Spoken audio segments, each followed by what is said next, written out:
morning. Good morning. Good morning. Good morning. Rise, shine, give God the glory, glory, rise, shine, give God the glory, glory, rise, shine, give God the glory, glory, children of the Lord. That's what my mama used to sing every morning, getting up her 6 children for school. She said, rise.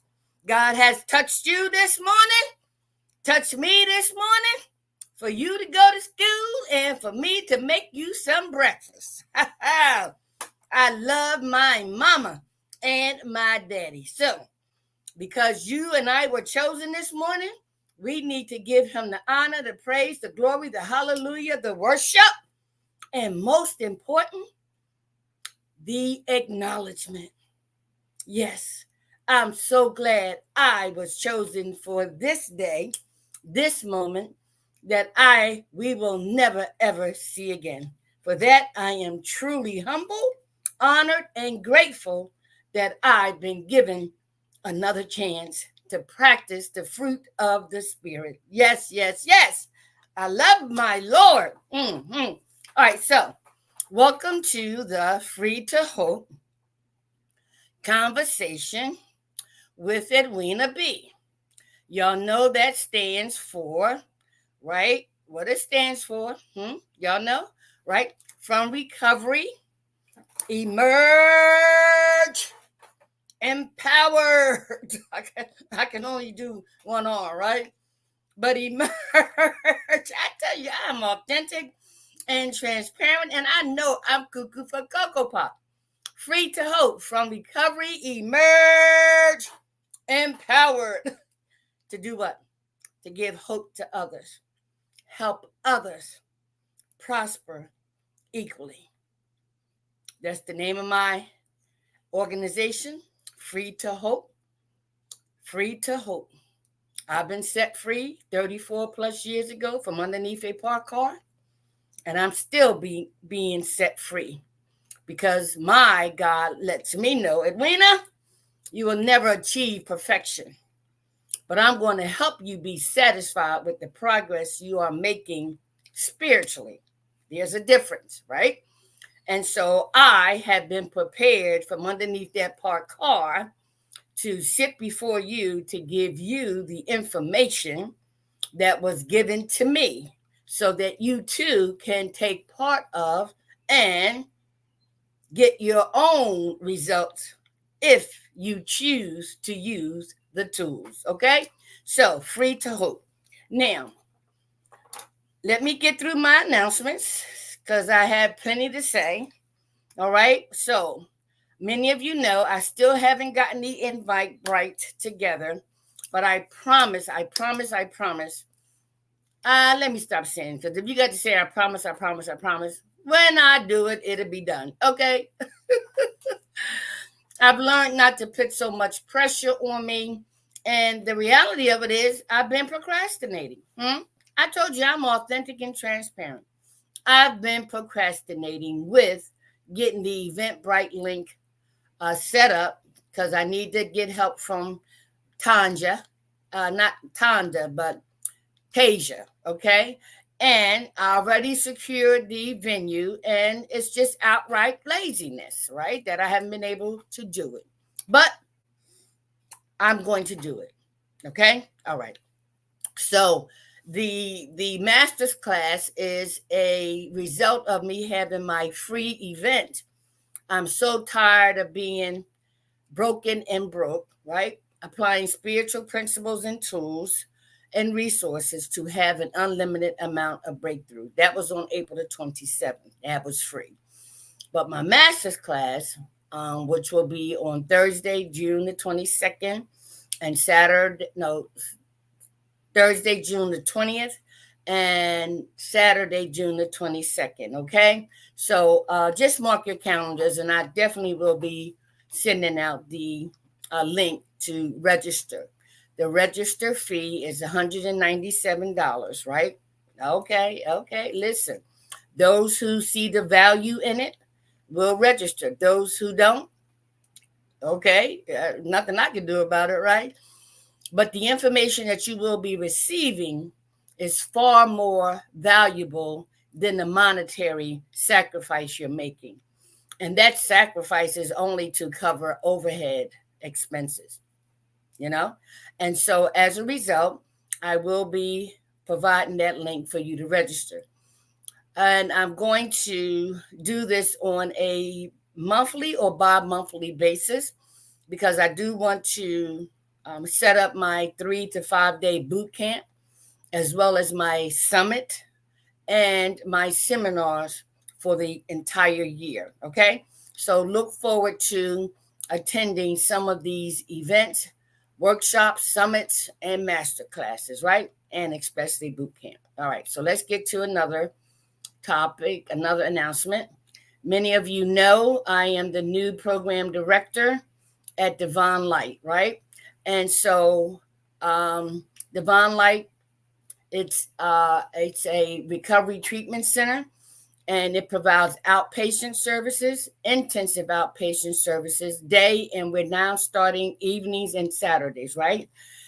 For all of those clients that are in our program who are homeless and need housing, we provide that as well, not just for individuals, but for couples too. Okay. And we're located at 1016 Delaware Avenue. And the website is www.divine-light.net. www.divine-light.net. So go check us out or come visit us at 1016 Delaware Avenue. All right. Many of you know I just been assigned the position of executive director for community communications, along with my director of productions and program, Don Thomas, out of Atlanta. We will be doing a update, hopefully this Sunday, if not next Sunday, on the Spiritual Revival Hour to let you know what's going on so that we can continue to make the positive outshine the negative. Okay. So those are my announcements for today, right? Now, let's get to our reading for today, right? Many of you know I attend my, hold on. I attend my Alcoholics Anonymous 12-step meeting every day, all right? And what I've learned from my mentors, A.J. Harding, right, as well as Dr. J. Macklin. Dr. J. Macklin is Breakfast with God, and A.J. Harding is Morning Coffee with A.J., and mine's is Free to Hope Conversation with Edwina B, all right? And so consistency is very, very important. So they focus on their spiritual gift, right? And I focus on my spiritual gift, right? And that is utilizing and incorporating all the spiritual tools and resources and principles that I've been using for the last 34 plus years. And more recently, the 5 Agreements by the Ruiz family, the Transformational Teachings by Dr. Sonia of P3 Global, my continued involvement with the Spiritual Revival Hour and the gospel songs that just feed my spirit, and of course my AA 12-step program, alongside of my church affiliation at Canaan Baptist Church. And it all started with me journaling the first 4 years in my recovery. Okay, so let's go to the reading for today. Okay. All right, so let's see what it says here. Okay, it says here, hold on. Let me try something different because of the lighting situation. I know I'm dark, but I want y'all to at least see the outline of me, not necessarily me, because it's not about the messenger, is about the message, right? Okay, so let's see. June the 14th, Daily Reflections. When the going gets rough. Woo! You like that topic? When the going gets rough. And our co founder writes, it is a design for living that works in rough going. This is from the Big Book, page 15. It is a design for living that works in rough going.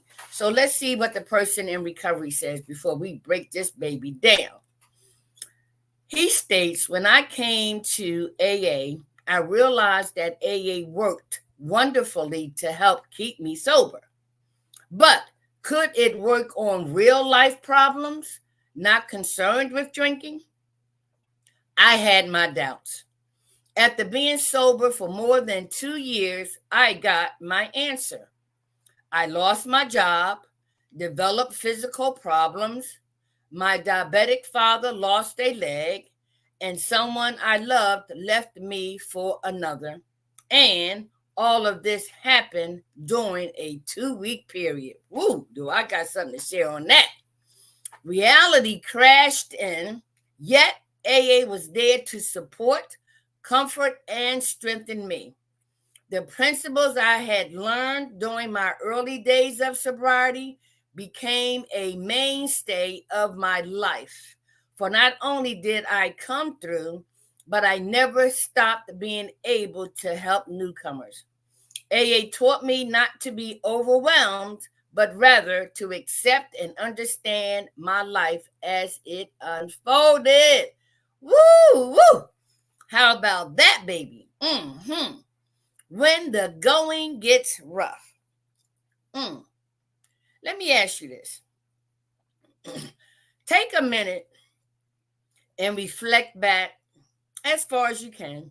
And that's why the fourth step AA reads, made a searching and fearless more inventory of ourselves. Okay, so listen. Think back as far as you can remember when things got rough. When things got rough, and our definition of rough may differ from person to person. So I'm talking about you. So think back as far as you can remember when things got rough. You didn't know what you was going to do, how you was going to do it, right? What to do, huh? When things got rough, can you think back recently or early on in your life when things got rough? What did you do? How did you do it? What did you use to get through it when things got rough? Okay. And so when I think about when things got rough and doing my 4-step inventory and going back as far as I can remember, there were some times as a child I experienced my parents going through some rough times.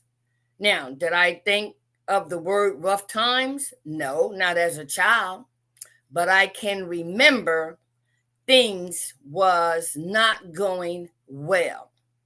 Now, if I think back to a couple of situations, I shared yesterday that the 13th was the day my father transitioned, right?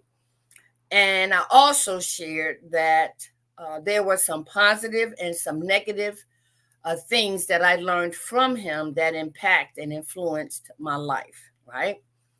And so when things got rough, I reflect back to the abuse of my father to my mother, right? And when I think about those encounters from a child's perspective, there was a lot of fear. My father instilled fear in us like no other, right? And so as he would beat my mother, he made us sit there and watch. Yes. Could you imagine what that felt like or feels like to witness something like that, and he dared us to move. 2 rough times. My mother taking on the abuse, and the rough time with the kids, not knowing what to do. And even if we did know what to do, we were fearful of doing it. Rough times. There were times when I witnessed my mother crying because the food was low. She didn't have much in the refrigerator.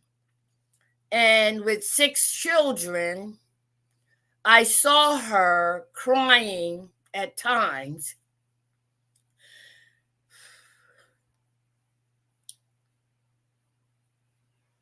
about what she's going to do. How is she going to feed her children? Rough times. And watching my mother go through that rough time, and again, all I saw her was crying, and all I saw her going back and forth to the refrigerator and cabinets and just saying, Lord, help me. I need to feed my children. Rough times. And so I now know that, looking back to not what's wrong, but what happened to us, those seeds of fear, those seeds of the unknown, the seeds of doubt, right, developed. And so what did those individuals do? Well, my father, after he would abuse my mother or abuse us, sometimes all he did was go and pick up a drink. Yes. My mom, on the other hand, would go and give attention to her wounds. And after several times of the abuse, she wound up going to Dr. Braslow after leaving the hospital. And Dr. Braslow let my mother know that she needs to make a decision because of the mental effect that she experienced as a result of not just the abuse from my father, but also the womanizing and all of that stuff, right? So my mother, during rough times, when times got rough, had to go and see Dr. Braslow, and he administered her some pills to deal with her anxiety, right? And so that's them. Now, for me, growing up, no, beyond growing up, when things got rough, when things got rough, I can relate it to being in school, and homework was required, and for some reason I didn't do it. That was a sign of what to do when things got rough and I didn't do what I needed to do. Guess what I did? I cheated. I asked my friend, did you do the homework? Did you do the homework? I did. Let me see your paper. Let me see. When things got rough. When, let me see. During my addiction. No, before my addiction. I used to stay with my Aunt Margaret several times. And when things got rough, I remember her going to all these different men and doing what she needed to do, and she came out with some money. The seed was planted. I didn't know what the word was then, but I know it now, of prostitution. When things got rough,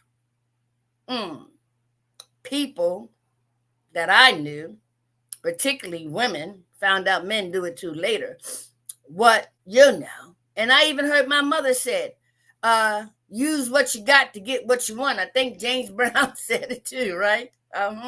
So prostitution played a part when things got rough. So you got drinking, you got doing drugs, you have doing prostitution, you're cheating, okay? When things got rough, right? And so as a result of my addiction, when things got rough, right? When I ran out of drugs, when I ran out of alcohol, when I ran out of money, I did any and everything when things got rough and I didn't have any more. And you'll hear some people commit some of the most horrific crimes because things got rough. Yes. And so when things got rough with me during my addiction, I stole, I lied, I cheated, I prostituted, yes, just to get one more when things got rough. Yes. Now, the only person I ever saw praying and who taught me how to pray was my mother, right? And there were times when we didn't do it, but what I remember the most were the negative things and not the positive things or the spiritual things of praying. When things got rough, I wasn't taught, on a consistent basis. I only had that experience with my mama, right? And now in my addiction, let me tell you, when things got rough, when the rapes and the beat ups and the being passed around like a bucket, spit on, called all kinds of names, right? When my life was threatened, when my life was on the line, guess what I did? Help me, Lord. Help me. Help me. Help me. Help me. Please help me. Help me, right? That's what we call in our addiction foxhole prayers. Yes.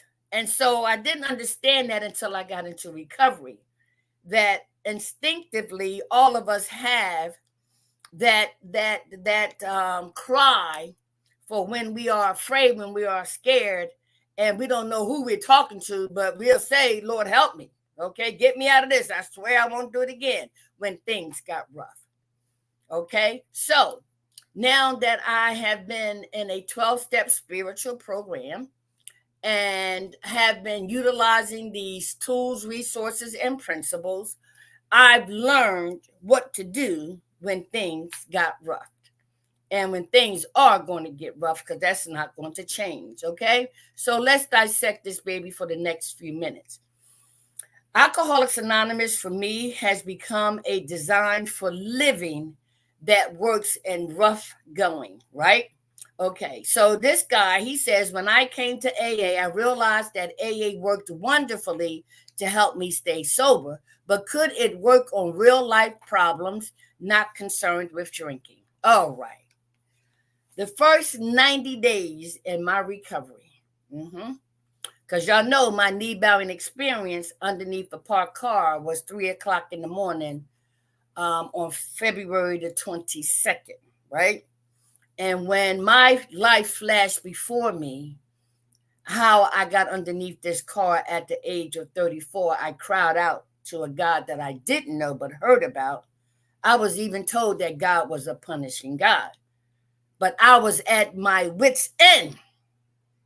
And even though I tried to commit suicide several times, and even though I had those foxhole prayers, but I now realize that when you have that knee bowing experience, you're going all the way or you're not going. And so I didn't make the choice. I asked this God that I didn't know to take me out this life or show me a better way. And therefore I was put on the pathway to recovery, starting with the Fellowship of Alcoholics Anonymous. So the first 90 days, when things got rough, the first 90 days of my recovery, I was faced with a husband that was dying of cancer.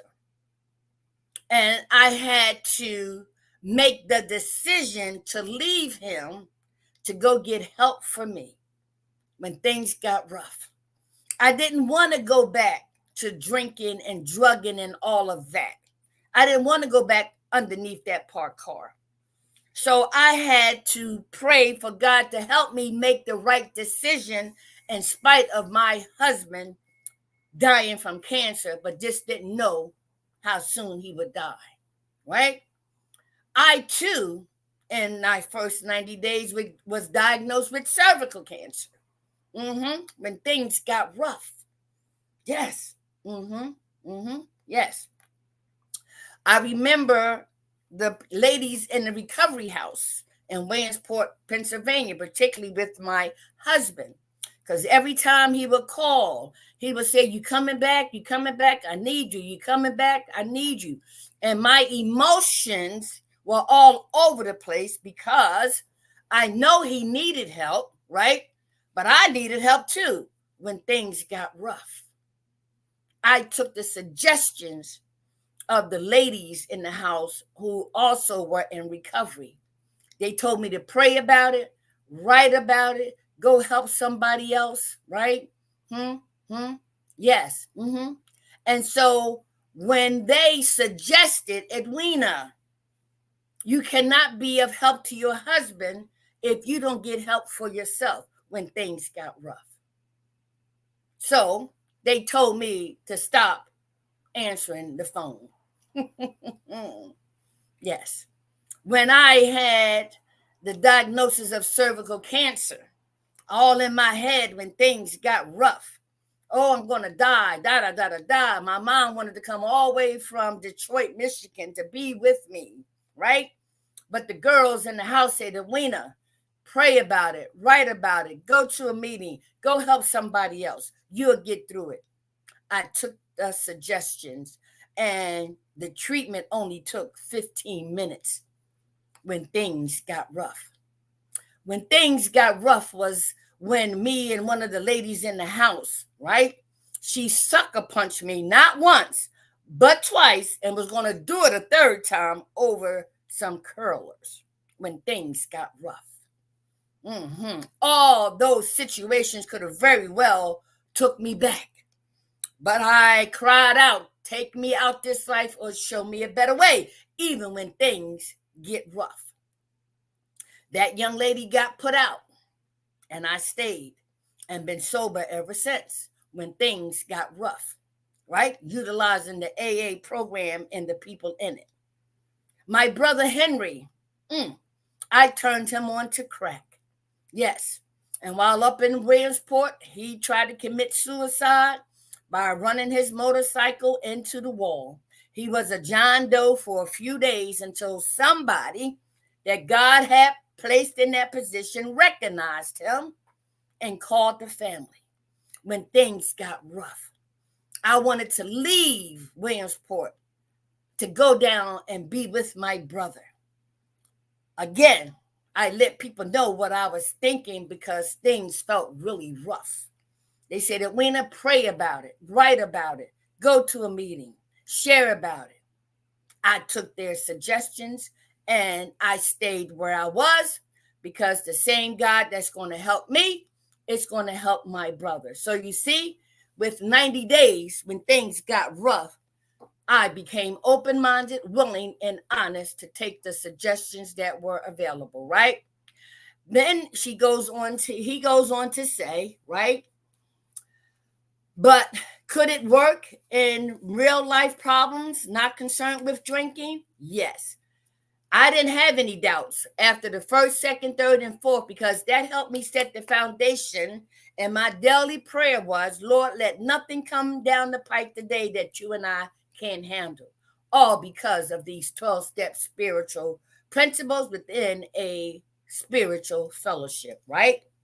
Then he goes on after being sober more than 2 years, I got my answer. He lost his job. He developed physical problems. He had a diabetic father who lost his leg. Someone he loved left him. And all of that happened during a 2-week period. My. And guess what? he remained sober, right? And so he said reality crashed in, yet AA was there to support, comfort, and strengthen me. You see what I'm saying? That's why in these 12-step spiritual programs, right, all based on the same spiritual principles developed by Dr. Bob and Bill W., right? And they work. And so these 12 spiritual principles are applied to Narcotics Anonymous, Love Anonymous, Sex Anonymous, right? They all use the same spiritual 12 principles because all human beings are ill to some extent. All right. So when things get rough, there is a solution. When our brokenness and being broke overwhelms us, there are solutions, right? And so this gentleman continues to say, the principles I had learned during my early days of sobriety became a mainstay of my life. For not only did I come through, but I never stopped being able to help newcomers. Do you understand?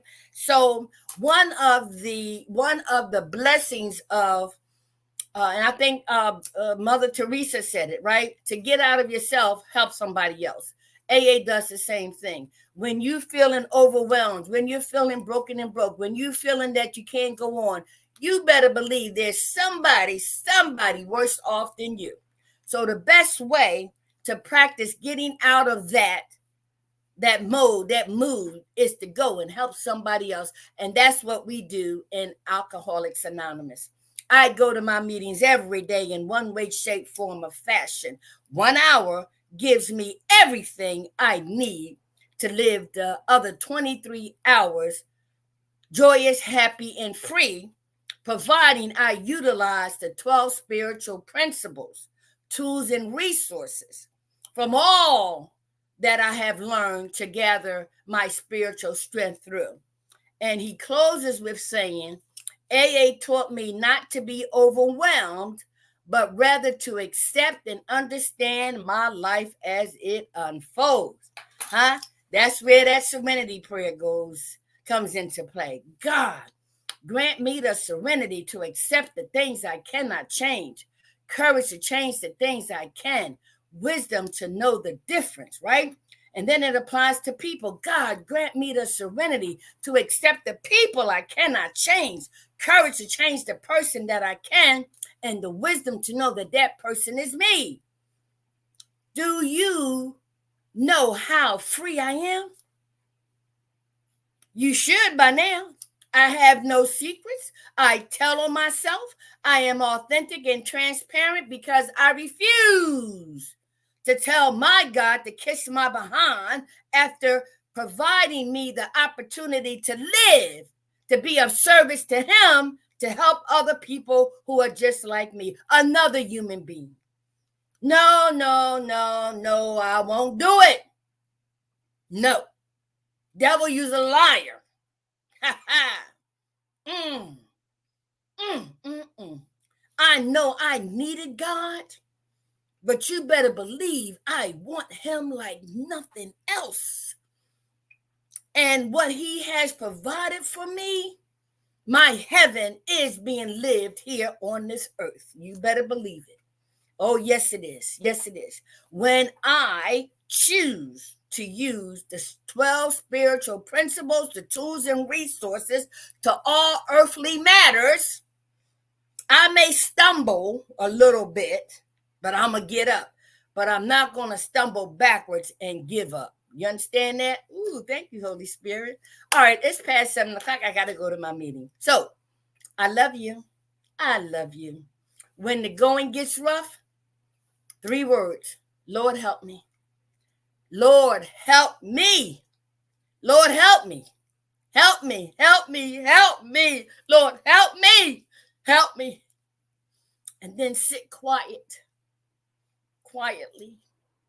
and let him help you. Because he will, always.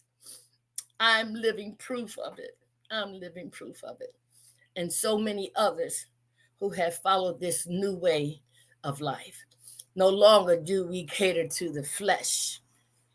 we uplift the spirit. And what keeps me out of trouble? I ask myself this question. Edwina, is what you want to say, do, ask, what? Is it going to feed the flesh or is it going to feed the spirit? Edwina, when rough times are coming and coming, guess what? No problem. That's what life is all about, right? Some parts of it, it doesn't matter. Whatever it is, applying spiritual principles, tools, and resources, as the Louise family talks about in their 5 agreements. Be impeccable with your word. Don't take anything personally. Don't make any assumptions. Always do your best. Be skeptical, but learn to listen. Free at last, free at last. Thank God Almighty, I am free at last. All right. I love you. You love me. We are one big old family with a great big hug and a kiss from me to you. Won't you say you love me? Have a blessed day. If it's God's will that we are rejoined tomorrow, I'll be here. No, it's the weekend. Well, I might come on. Who knows? If the Spirit says get your butt on there, I will. But if not, Monday will be coming if it's God's will that we all wake up on Monday. Have a blessed day.